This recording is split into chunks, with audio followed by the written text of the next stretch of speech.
My mom and stepfather secretly took all my hard-earned money to buy a home for their daughter, but what I did next left them terrified. I grew up in what you'd call a blended family, which is just a nice way of saying things got messy after my parents split. I was 7 when they broke the news. They sat me down and said, "We still love you, but we don't love each other." It was calm and weirdly polite, with no screaming or drama, which felt worse in some ways. It was like they were so okay with it, while I was clutching my stuffed rabbit, trying to figure out if this meant no more family movie nights. After the divorce, my dad moved into a small apartment, and my mom stayed in our house. I went back and forth between them. 1 week here, 1 week there. My dad was steady, reliable, and made sure I had everything I needed. But my mom? That's a different story. She started dating a guy named Greg not long after the divorce. He moved in pretty quickly, and soon after, my half-sister Bella was born. That's when I became, well, invisible. Don't get me wrong, they didn't outright hate me or anything. It was just obvious I wasn't the priority anymore.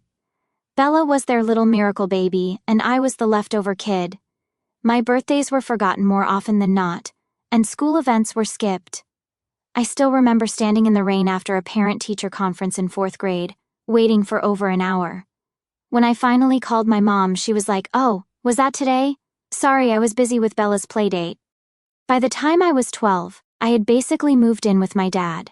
He saw how things were going and asked if I wanted to live with him full-time. I didn't hesitate. My mom didn't put up a fight. If anything, she seemed relieved to not have to juggle me with Bella and Greg. I stopped expecting much from her after that. No calls, no texts, nothing. It was like I'd been quietly phased out of her life. Fast forward to now. I'm 27, I've worked my ass off at my job in finance, saved up every spare penny, and I'm finally on the verge of buying my first house. I haven't heard from my mom in years. She didn't care when I graduated, didn't check in when I got my job, and definitely didn't ask about my plans. A few weeks ago she called me out of the blue. "I've been thinking about you," she said. "We should have dinner, I miss you so much." She said it like we'd spoken last week instead of practically a decade ago. It threw me off, but I agreed. I don't know why. Maybe I wanted to believe she'd changed, or maybe I just wanted to see what she really wanted. Because knowing her, it wasn't just to catch up. Dinner was weird. Mom and Greg were extra interested in my job, asking all these specific questions about my salary, my savings, and my future plans. At one point, Mom said, "You've always been so good with money, you must be doing great." Bella, who's now in college, chimed in without looking up from her phone. "Still in that tiny apartment? I thought you'd have upgraded by now." Greg leaned in, trying to look casual. "So, you've been saving for a house, right? That's a smart move." "Houses are a great investment," he said, giving Mom a quick side-eye. Bella, still scrolling on her phone, piped in, "Yeah, houses are expensive though. I mean, I'm looking at apartments near campus, and even those are ridiculous. It must be nice to already have the money figured out." The whole conversation felt weirdly specific, like they weren't just curious, they were fishing for something. Then Greg added, "Must be nice to have a steady paycheck. Some of us aren't so lucky," with this exaggerated sigh like I was supposed to feel bad for him. Mom shot him a quick glance but didn't say anything. Instead, she turned to me with a sugary sweet smile. "You know, honey, it's so impressive how responsible you are. I bet you've got quite the savings built up, don't you?" I shrugged, trying to play it off. "I'm doing okay." Bella, still scrolling on her phone, snorted and said, "Okay, please, you've probably got a fortune saved by now. So what's your rent? Bet it's a lot for such a tiny place." She didn't even look up when she said it. The whole thing felt calculated, like they'd coordinated ahead of time to corner me.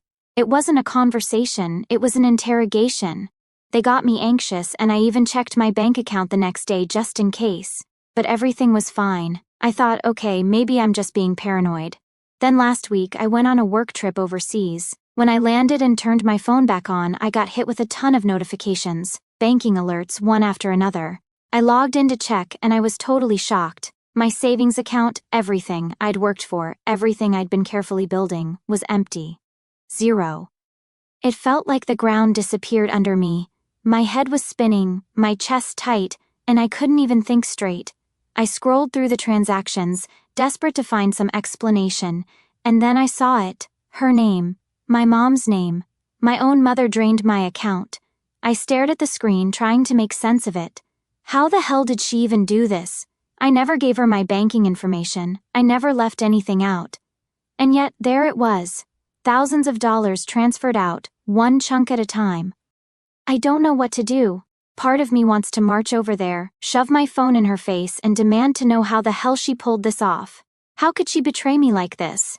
But the other part of me is screaming to just skip all that and go straight to the police. She doesn't deserve a conversation, right? She doesn't deserve an ounce of trust after this. But then I think, what if there's some explanation? What if confronting her gets me the answers I need? Or worse, what if I confront her, and she talks her way out of it like she always does? What if I wait too long and lose my chance to take legal action? I feel stuck, torn between wanting to hear it from her and knowing I probably shouldn't waste the time. Either way, she doesn't get to keep my money. I'm not letting her get away with this. But right now, I don't even know my next step.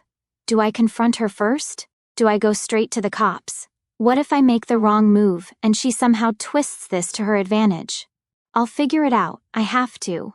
But for now, I just needed to get this out. My head is spinning and I need a plan before I do anything. Hey again. First off, thanks for all the comments on my original post. I didn't expect so many people to care, but reading through your advice gave me a lot of clarity. So, after staring at my drained account and trying not to throw my laptop across the room, I decided the first step was to contact my bank. I needed to know exactly how this happened. The rep on the phone was super polite, but you could tell they were tiptoeing around me, like they were afraid I was about to blow up. I explained that a ton of money had been transferred from my account without my consent and asked them to walk me through what they could see on their end. They confirmed the transfers were initiated online using my account credentials. I was so confused I'd never shared my login details with anyone, not even my dad, who I trust with my life. I asked if there was any record of the device used to access my account. After putting me on hold for what felt like forever, they came back and told me the logins came from a device they couldn't fully identify but was flagged as previously authorized. Basically, someone had logged in from a device that had already been connected to my account before. That's when it hit me. My mom had been over to my apartment a couple of weeks ago, right before the dinner, where she got super nosy about my finances. She'd used my bathroom while I was making coffee. At the time, I didn't think twice about it, but now I'm starting to piece things together. Here's my theory. While she was in the bathroom, she must have grabbed my phone. I don't use biometrics, don't judge me. And my banking app auto-logs in. She could have accessed it, found what she needed, and made a mental note of my credentials. I know it sounds wild, but it's the only thing that makes sense. She had no other way of getting that information. After I got off the phone with the bank, I called my dad to let him know what was going on. He's always been my go-to for advice, and I needed someone to tell me I wasn't losing my mind. When I told him everything, he got quiet for a long time before saying, "You need to go to the police." I wasn't ready to take that step yet. I mean, we're talking about my mom. I didn't want to believe she'd planned this. Maybe it was some huge misunderstanding. Maybe she meant to borrow the money and just hadn't told me. I decided I had to talk to her first, just to hear what she'd say. So I drove to her house. Screenshots of the transfers saved on my phone, fully prepared to demand answers. Greg opened the door with this smug look on his face I always hated, and honestly, I almost turned around right then. But I'd come too far to back out. "Is Mom home?" I asked, trying to keep my voice calm. "She's inside," Greg said, stepping aside like he knew exactly why I was there. I found her in the living room, flipping through a magazine like she didn't have a care in the world. When she saw me, she smiled and said, "Oh, hi, sweetie. What a nice surprise." I wasn't there for small talk. I pulled out my phone and showed her the screenshots. "What is this? How did you transfer money from my account?" She didn't even pretend to be shocked. She glanced at the screen and said, "I don't know what you're talking about." "Don't play dumb," I said. "These transfers are in your name. The money's gone and it's sitting in your account. I want to know how you did it." That's when she dropped the act. She sighed, like I was the one inconveniencing her, and said, "Look, Bella needed help and you weren't willing to step up, so we took care of it ourselves." "Took care of it?" I could barely process what she was saying. "You stole from me. That money was for my house." "Oh, calm down," she said, waving me off like I was being dramatic. "You're young, you have a good job. You can save it back up. Bella's just starting out. She needs this more than you do." I stood there, stunned, while she rambled about how family should help each other and how it was selfish of me to keep all that money to myself. Then Greg, who had been lurking in the doorway, decided to chime in. "You're overreacting," he said. "It's not like she spent it all. Bella just needed a little head start, that's all." "A little head start?" "My entire savings wiped out, and they're acting like it's pocket change." I told them I wanted my money back immediately, or I was going to the police. That's when my mom smirked and said, "You wouldn't do that. I'm your mother. You don't want to cause a family scandal, do you?" "Oh, but I do." I turned to leave and Greg grabbed my arm and said, "You don't need to make this ugly. Just let it go, okay?"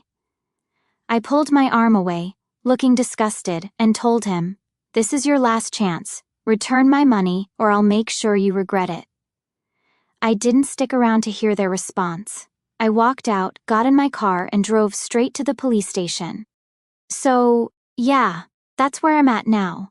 I filed a fraud report and handed over all the evidence I have.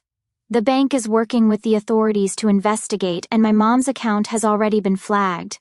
I'm waiting to see what happens next, but I'm not letting this slide.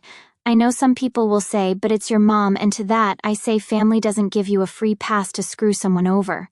If she thought stealing from me was okay, then she can deal with the consequences. I'll keep you all posted as this unfolds, but right now, I'm just trying to stay focused and not completely lose it. Alright y'all, I'm back, and things have escalated more than I expected. Turns out, that's not how this works. It's been a whirlwind, and let me tell you, my mom and Greg are not taking this well. First, let me walk you through what happened after I left the police station. I handed over every piece of evidence I had, the screenshots, the bank statements, and even text messages from my mom after the dinner where she was poking around about my savings. The detective handling my case was amazing. She listened to everything and didn't treat me like I was overreacting. She told me they'd freeze my mom's account while they investigated, which gave me a weird sense of relief. Like at least the money wasn't going anywhere. But when they tried to contact my mom to inform her about the investigation, she denied everything. Not just the theft, but the fact that she'd even talked to me about money. She told them I don't know what she's talking about. She must have made a mistake. A mistake, lady?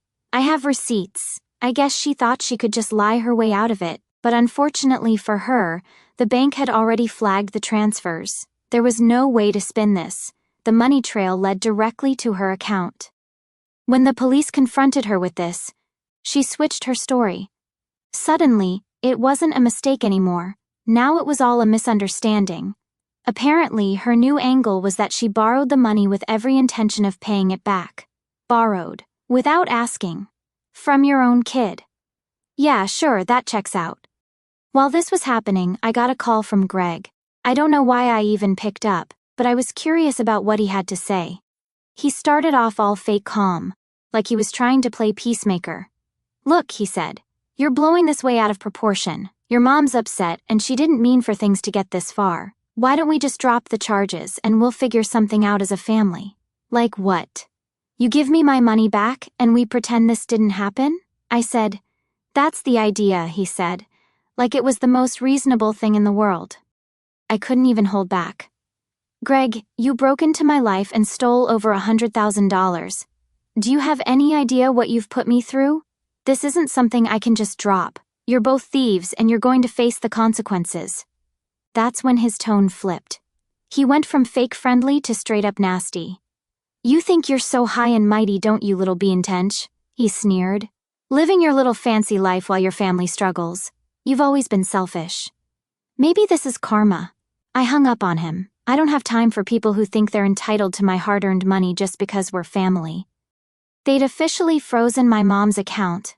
But here's the twist. She'd already transferred some of the money to a third account under Bella's name. Yep, they were trying to launder the money through my half-sister, probably hoping it wouldn't be traced. Now, let me be clear. I don't know how much Bella was involved in this. She's a college kid, and while she's been a brat in the past, I never thought she'd actually stoop this low. But when the police contacted her to question her about the account, she played dumb. She denied knowing anything at first. But when I confronted her and pressed harder, she let something slip. "Mom and Greg told me they were helping me secure an apartment," she blurted out. "They said you'd be okay with it." My jaw dropped. An apartment? With my savings? Bella had the nerve to look annoyed. "It's not like they spent all of it," she said. "They said it was a loan, and you'd probably never even notice." As more details came out during the investigation, it became harder to believe Bella's "I didn't know" act. The fact that a chunk of the stolen money had been funneled directly into her account wasn't just a coincidence, it was deliberate. And the way she brushed it off when questioned made it even worse. "I thought Mom was just helping me with expenses," she told the police. "But come on, she's not stupid, she's in college and knows how money works." At one point she even defended the whole scheme to me, saying, "Mom just did what she thought was best for the family. You could have helped willingly, but you didn't, so what was she supposed to do? Like stealing from me was somehow my fault." The fallout at this point was wild. My mom started calling every relative we have, spinning her sob story about how I was ruining her life and dragging the family through the mud. She told everyone that I was exaggerating, that it was all a misunderstanding, and that I was being heartless for going to the police. Guess what? Most of the family didn't buy it. My dad, who's always been my rock, made sure everyone knew the truth. He sent out a mass email to the entire extended family, laying out the facts, the bank transfers, the police report, and even a few choice quotes from my mom admitting she took the money. The responses were mixed. Some people rallied around me, saying what my mom did was unforgivable. Others tried to play the family should stick together card, like I was somehow in the wrong for not sweeping this under the rug. Meanwhile, I started getting anonymous messages on social media. Stuff like, "You're a terrible daughter," and "How could you do this to your own mother?" I blocked every account, but I have a feeling Greg was behind them. He seems like the type who thinks online harassment is a valid way to win an argument. Through all of this, I've been staying focused on the bigger picture. The investigation is moving forward, and the detective assured me that I have a strong case with the evidence I've provided. It's likely my mom will face criminal charges, especially since she lied during the initial questioning. As for the money, the bank has already started the process of recovering it. They were able to freeze most of what was left in my mom's account, and they were working on getting the portion that was transferred to Bella's account. It's going to take time, but at least I know I'll get it back eventually. In the meantime, I've taken steps to protect myself. I changed all my passwords, set up two-factor authentication on every account I have, and even installed a security camera in my apartment. Paranoid maybe, but after what's happened, I'm not taking any chances.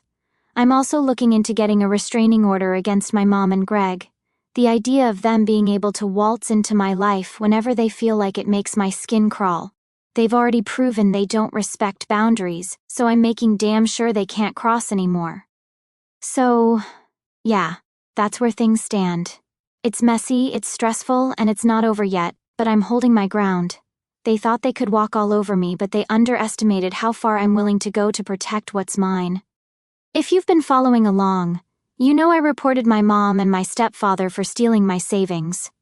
Well, things have escalated big time. I'm writing this fresh from the courthouse because yes, we went to court, and no, it did not go the way my mom thought it would. The police finished their investigation and formally charged my mom with fraud and theft. When she got the notice, she lost it. She called me over 20 times in a single day. I didn't answer a single call, but I did save the voicemails. They were a mix of crocodile tears and threats. "I can't believe you're doing this to your own mother. You're tearing this family apart. Is this really how you want people to remember you?" Another was more like, "You think you're so smart, don't you? You don't know how the world works, kid. You'll regret this when you realize what you've done." I forwarded every voicemail to my lawyer. If she wanted to guilt me, she picked the wrong tactic. I was done being the family doormat. The court date was set pretty quickly because the evidence was airtight. My bank had provided all the documentation showing the unauthorized transfers, and the police had statements from both me and my mom. She tried to play innocent, claiming it was all a misunderstanding, but her lies caught up to her fast. When I walked into that courtroom, I wasn't sure what to expect. I was nervous, sure, but mostly I was angry. Angry that I even had to be there. Angry that my own mom put me in this position, and angry that she was still trying to spin this as me being the bad guy. She showed up with Greg and Bella in tow. Bella wouldn't even look at me. But Greg had his stupid smug face on full display, like he thought they were about to walk out of there scot-free. My mom played the part of the victim perfectly. She had on this somber outfit, like she was heading to a funeral, and kept dabbing her eyes with a tissue. When it was her turn to speak, she laid it on thick. "I'm just a mother trying to help her child," she said, making her voice shaky. "My daughter Bella was in a difficult situation, and I didn't think my other daughter would mind helping. It was never meant to be theft. It was a loan, one I fully intended to repay." My lawyer didn't hold back. "Your Honor," he said, "the defendant's justification for taking this money was to use it for a down payment on a luxury apartment for her younger daughter Bella. The plaintiff's entire savings were funneled into this purchase without her consent." The tension increased. Greg squirmed in his seat, and Bella turned bright red. Mom, however, kept up her innocent act, saying, "I thought it would be fine. Family helps family." I almost laughed out loud. "You get help from your family without asking, draining my entire savings account without a word?" Then my lawyer presented the evidence, and her story unraveled fast. He showed the screenshots of the transfers, highlighted the fact that they were labeled as personal transfers, and even played some of the voicemails she'd left me. The courtroom was silent as one of the voicemails played. "You think you're so high and mighty, just because you've got some bucks now. You'd be nothing without this family. Don't you dare forget where you came from, you ungrateful little brat, acting like you're better than us. Please, you're just a stuck-up wannabe riding on the coattails of people who actually matter." The judge didn't look impressed. In fact, he looked downright annoyed. Then Greg tried to speak up, saying, "Your Honor, this is just a family disagreement blown out of proportion." The judge cut him off. "You are not the defendant, and unless you're testifying under oath, you will remain silent." Greg's face turned bright red, and he slumped back in his seat. I swear that moment was the highlight of my day. When it was my turn to speak, I kept it simple. I told the court about how I'd been saving for years, how I worked hard to build my future, and how betrayed I felt when I realized my mom had taken it all without even asking. This wasn't about helping my sister, I said. This was about control. She didn't like that I was independent and didn't need her, so she decided to take what wasn't hers. Family doesn't do this to each other. The judge nodded along as I spoke, and when I was done, he looked directly at my mom and said, "Your actions were not only illegal but deeply unethical. You violated your daughter's trust in a way that is inexcusable. This court finds you guilty of theft and fraud." He sentenced her to a suspended sentence, which basically means no jail time as long as she follows the court's conditions.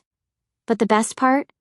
She was ordered to return every single penny she stole within 30 days, and if she didn't, the suspended sentence would turn into actual jail time. When the verdict was read, my mom looked like she'd been slapped. Greg muttered something under his breath, and Bella was standing there, staring at me. I actually thought she'd come and apologize, but nope, she just glared like I'd ruined her life. After the hearing, Greg stormed up to me in the hallway. "This isn't over," he hissed. "You've humiliated us and you'll regret it." I stared at him and said, "The only thing I regret is trusting either of you. Stay out of my life." Then I walked away. Things are getting interesting. Most of my extended family is on my side, especially after I sent out a group text explaining everything. I guess when you stand up for yourself and claim your power, no one has anything to judge you about. And if they did, I'll shut them all up because I'm already fed up with this nonsense. My dad came to court with me, and afterward he gave me a hug and said, "You did the right thing, kid. I'm proud of you." That meant more to me than I can even put into words. Now, I'm waiting for my money to be returned. The bank has already started the process, and as of today, my mom has repaid about half of it. The rest is due by the deadline, and if she doesn't cough it up, well, that's not my problem anymore, it's the court's.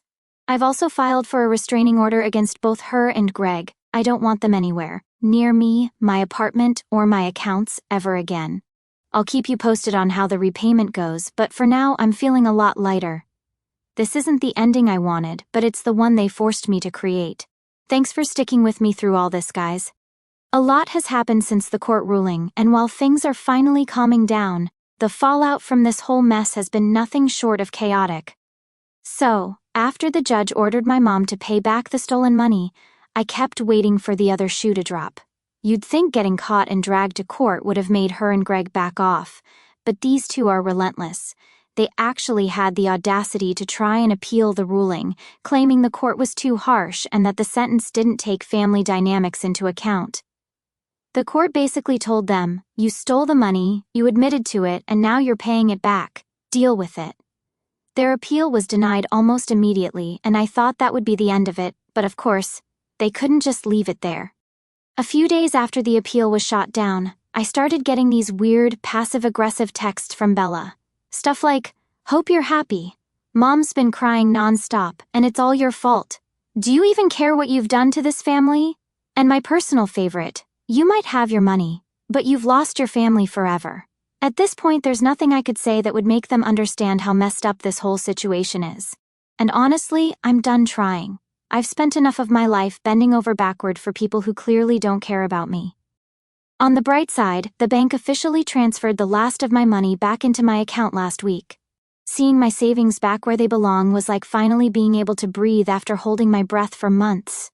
I'm still working on getting the restraining order finalized, but having my finances secure again feels like a huge step forward.